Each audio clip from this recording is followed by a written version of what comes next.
এক গৃহবধূকে ধর্ষণ চেষ্টার সময় বাধা দেয় সেই নারী ও তার স্বামীকে পিটিয়ে গুরুতর আহত করার অভিযোগ উঠেছে। পরে ক্ষুব্ধ এলাকাবাসী অভিযুক্ত দুই ভাইকে আটক করে পুলিশের কাছে সোপর্দ করে। 24 এপ্রিল শুক্রবার সকাল 10:30টার দিকে মুন্সিগঞ্জের গজারিয়া উপজেলার ইমামপুর ইউনিয়নের হোগলাকান্দি গ্রামে এ ঘটনা ঘটে।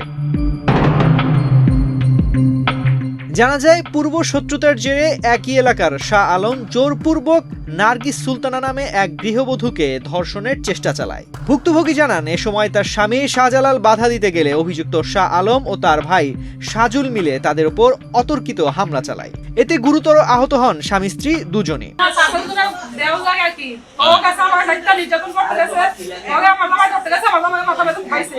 কখন ঘটনাটা? এই তো ঘন্টাখানি আগে। বাড়িতে না করে ঘরের মধ্যে বাড়িকার লোকজন আছে।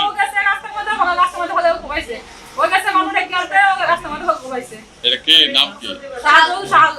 এক্সট্রিম মশার কয়েল প্ল্যান্ট ফাইবার দিয়ে তৈরি, তাই সহজে ভাঙে না, সুগন্ধিযুক্ত ও নিরবিচ্ছিন্নভাবে জ্বলে। ডেঙ্গু, চিকুনগুনিয়া বাহি সহ যে কোনো মশার বিরুদ্ধে দেয় এক্সট্রিম সুরক্ষা।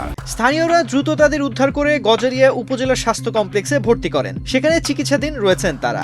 আহত শাহজালালের অবস্থা আশঙ্কাজনক বলে জানা গেছে।